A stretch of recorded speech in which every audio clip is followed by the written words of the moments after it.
Hey, and welcome to my YouTube video channel Amethyst6.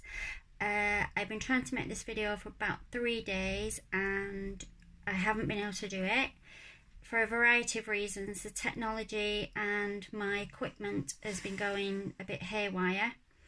For those of you who watched my last videos, I bought a laptop which bought it in Mercury in retrograde, which on balance, I don't actually believe in Mercury in retrograde, but the laptop just would not work. After 2 days I had to take it back. There was a brand new laptop and it's like 500 quid, which is not a cheap laptop.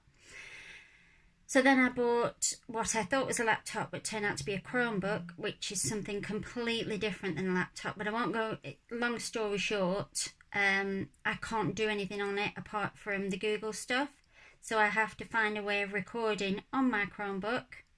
So now I'm reverting back to my phone. So I am back on my phone, which is a picture of my very untidy wardrobe still. So until I can find a way to do the other, record it the other way, I'm doing it this way. And I need to breathe. So I've got my new jumper on today, which is again the orange and the pink, which I'm still feeling really, really strongly. So anybody that's into colour, you will be drawn to, I've got orange earrings in, don't know if you can see those. You'll be drawn to the orange and the pink. The orange is Celebration, the deep pink and the baby pink are Mother Mary's Magenta Rose Ray Energy. So embrace that as much as you want. I've actually been guided to give this video today about saging. Now there are different schools of thought around this, so I thought I'd just give you the heads up as to what you do if you want to sage your room and you're in somebody else's house or you haven't got the tools to be able to do it. Some people sage, some people don't. Some people say we need it, some people don't. I actually don't care either way. If I'm guided to sage, I will do it. If I'm in somebody's house, I'm very respectful of that because the smoke can be quite off-putting. It's very, very pungent. So if I show you this, I'm sure everybody knows what sage looks like, but these are the little bits of sage. And I burned those in an, I think it's called abalone. I say abalone, but abalone shell. It's very mucky inside because obviously it's got stuff in it. And I usually, after a lot of finger burning, because they are very small pieces, I use long matches to light it. And then basically what I do is just waft it around the room, waft it over my beds. Obviously my energetic fields are integrating the smoke.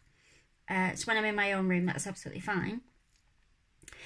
In the rest of the house, because it's a shared house, I wouldn't do that because I respect that other people live here. So I have a pair of tings. And what I do with these is I'm going to try and show you without blocking my face. Go into the energy, make the ting noise, and then move on. And just do that around the room, the house, or wherever you are. Try and find a pair of tings that you like the sound of, because believe it or not, every single pair of tings has a different vibration and a different sound. That was about the 40th pair that I tried when I went to buy them, because I had the patience to do that. But if you just find one that you basically resonate with and think, oh, I like the sound of that, then that's the one for you. So I would use that if I'm at a friend's house, or I have a friend in particular that does not want her white walls to have anything on them, including smoke or smudges or anything else. So if I was in her house, then I would, with her permission, I would use the tings. The other thing you can do, and you may find this a little bit more, people will be drawn to this obviously because it's a little bit different, and you may not have heard this one, but you may have, I'm not sure.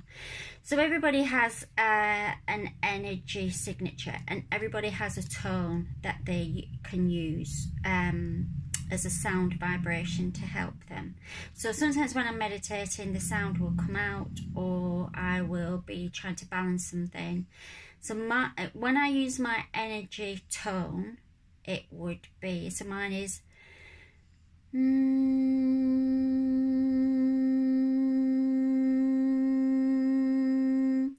that is my energy tone. So that resonates with my whole body. When I do that, all my cells and my chakras and everything else comes into alignment with me. All my energy bodies come into alignment. That is my soul tone.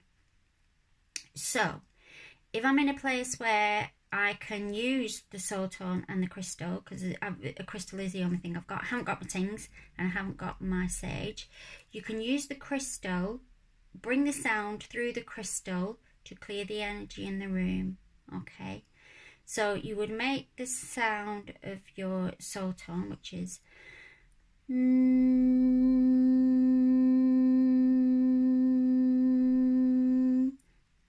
the crystal will amplify that sound energy and it will resonate around the room. Set the intention for it to resonate around the room. Okay, if you're somewhere and you haven't got any of those things, so you're literally in a space where you're feeling a bit muggy, there's something not quite right, but you haven't got the energy, the tools for any of that, you can use colour. Visualize the colour. So choose a colour that you feel guided to use.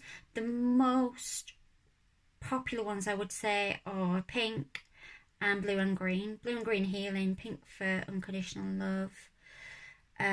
Black is very rarely used ever.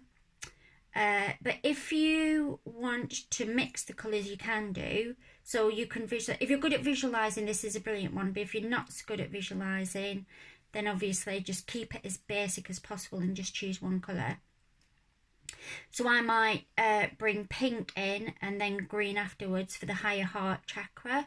So it clears on the heart energy level and the higher heart energy level. However, if I needed both at the same time, I am able to visualise two colours like a split screen, like you would on a computer screen, and do one half of each and then swap it. Or you could split the room into quarters. If it's a building, I would just bring the whole colour down into the building. Obviously, you have to bear in mind that there might be other people in that building, so you wouldn't be able to do that unless you've contacted the higher self and you've got permission to do that. But if you're in the building on your own, like a house or whatever, and you want to do that, you just bring it through the roof, bring it down into Mother Earth, and obviously push it out from the sides. Failing that, the only thing that I would use, that if you haven't used any of the other things and you haven't got any of that stuff and you're not very good at visualising, you can just clap your hands. If you clap, that actually disperses any energy that is not necessarily resonating with your vibration. So I would just move around the room and just start to clap. You might feel guided to clap twice. You might feel guided to just do one big clap every so often. But nobody's probably going to think anything about that. Yeah, so that's about it really. I just wanted to do a very, very, very quick video on that. If anybody's got any questions or comments about it below, you can put them on the comments bit underneath, and I will see you next time. Bye.